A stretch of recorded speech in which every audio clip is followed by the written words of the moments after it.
Good morning, this is Brett, and today I'm going to make some medicinal tea, and I'm going to try and remember as much about the ingredients as possible to share them with you. So first, when I make tea, I don't like to use a metal container. I like to use a ceramic or glass container. This one is actually stovetop safe. It's a Corningware, and you can only buy Corningware glass like this on eBay because they don't make it anymore because too many people are freaking stupid and they put it really hot Corningware, scalding hot, under cold water, and it probably broke because it can't deal with really extreme changes. Just like a human being can't deal with really extreme changes, neither can glass. So anyways, let's look over here. There's my pile of herbs. And we're going to start with dandelion root. And dandelion is an incredible plant, medicinal plant, that most people consider to be a weed, and they spray Roundup on it. Okay? This is the idiot world that I live in. And some people think that I'm insane. Well, that's the idiot world that I live in. I live in a world where people spray Roundup on one of the most medicinal plants in the world, and because I think that they're stupid, they think that I am insane. That's the world I live in. So, dandelion root. I'm going to put the dandelion root in there. And I'm also going, later I'm going to put the dandelion leaf in there, but not yet. I'm going to decoct the heavy stuff, like this Hawthorne berry. Hawthorne berry is thick. It takes a long time for the medicinal qualities of the hawthorn and or dandelion root to get out into the water, whereas the leaf is just light and fluffy and only takes a few minutes for that. So we're going to wait to put all the leafy stuff in until later. So the hawthorn berry is good for your heart. It's one of the most incredible heart herbs, and I can tell you without any doubt that that is totally true. When I was going through a lot of emotional release in regards to my alcoholic father and going to Al-Anon meetings, I was doing the hawthorn berry because I just knew that I needed to do a lot of breathing and a lot of fourth chakra emotional release, and I did a lot of that. And the hawthorn berry totally helps you to release emotionally, as well as the breathing. Oh, and the dandelion root is largely considered to be a liver cleanser, and it's a mild liver cleanser. What I'm going to show you next is a stronger liver cleanser, and that is the, what is that stuff called? Where is it? There. What was the name of this? Milk thistle, I believe it is. Milk thistle. Yes. These are milk thistle seeds, and this is a stronger liver cleanser. And you know, if you've got anger, then guess what? It's going to come out when you do this, which is good, like I did last night with my video on all you petroleum addicts. So I'm going to put that in there.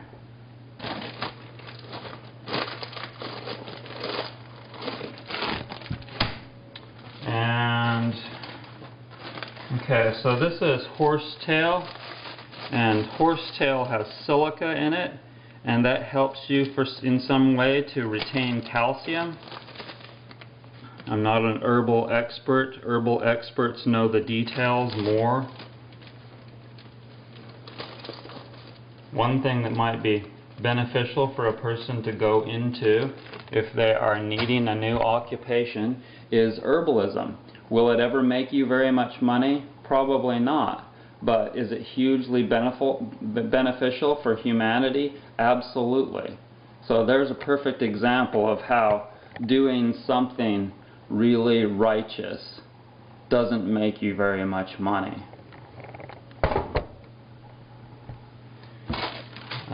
Okay, I'm going to add some comfrey. This has some kind of a constituent that is supposed to be very controversial in that they say that it can give you liver cancer. Well, I'm not worried about it because the benefits of it, they say, are also huge, and I'm not your typical person. You have to realize that when you're utilizing herbs, when you're living a natural lifestyle, when you're thinking in a natural way, then everything is not necessarily, it's not generally going to be the same as when people are living their idiot lifestyle. The idiot lifestyle is extreme and requires extreme things to create change that generally cause extreme side effects. And so this is just the life that I live. It's like I'm in a different world than most people. It's an odd thing, but I have to live in the same world amongst these people, but I live in a different world at the same time.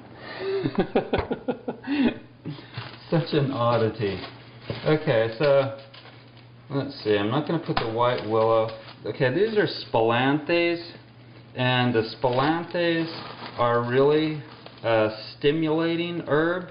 It's kind of like, for lack of a better description, Pop Rocks. Do you remember Pop Rocks, eating that candy when you were a kid and how it fizzled in your mouth? That's kind of how these spilanthes are.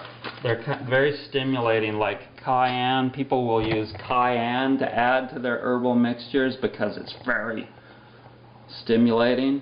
And so that also does that. Okay, Skullcap. I'm going to show you this one. Skullcap is an incredible herb that it just cools your jets. Skullcap calms you. When I quit smoking for the second time, I actually went back to smoking organic tobacco about 6 or 7 years ago after having quit for 13 years. And after 6 months of that, and I really needed it at the time because tobacco is a great and natural herb. I needed it for about 6 months to help me get through some tough times. And then my body said, no, that's the end of that. You don't need that anymore. It's an extreme herb. It's like pot. Pot's an extreme herb to be used medicinally. Cocaine, an extreme herb. Heroin, not heroin, but the poppy. And it's all, those are all extreme herbs just to be used in extreme situations. And so the Skullcap takes the edge off when you're going through changes. And when I quit smoking the second time, I really needed Skullcap because I was just going through so much anxiety. Right now, once again, because of all these changes that I'm going through, with lowering the electricity in my house and my body totally releasing a lot of toxicity, and trying to get rid of chocolate and peanut butter and soy completely now, I really need an anti-anxiety herb, and so I'm mixing in some Skullcap. Yeah, Skullcap just totally calms you. Nettles. Okay, nettles. I'm going to add some nettles because this is the super mineral herb. Mega minerals in this herb. Lots of iron, I'm sure, because it's so black. Anything that's black food-wise probably has a lot of iron in it. Alright. And some oat straw. The oat straw has, I believe, silica in it also, or something that helps you to retain calcium. And right now, I'm going back into a stage of building rather than breaking down. You're always going to go through cycles in your cleansing where you're breaking down, and then you're building up, and the cycles go around and around. everything in this world goes in cycles. Okay, so I just finished a week of hell and enemas and all kinds of release from all the different things that I mentioned before. And now I'm just beginning into a new cycle of building my body back up. And so it's a perfect time to make like a building tea. This is mostly a regenerating tea. Life regenerating, as Dan the man might say, tea. And some of these others, like the dandelion leaf and the mullein and the black walnut, I'm going to save for later after the tea has mostly decocked for a while. And now I am going to put in some water, and you can see the water over here. So I'll do that, and after I'm done with that, I'll get it back on the stove, put the lid back on it, fire it up. Wrong one, that one. And there we go. So, thanks for joining me. I hope you have a great day, and if you feel like trying out some of this tea, go over to your herb store or your health food store and get you some. Bye.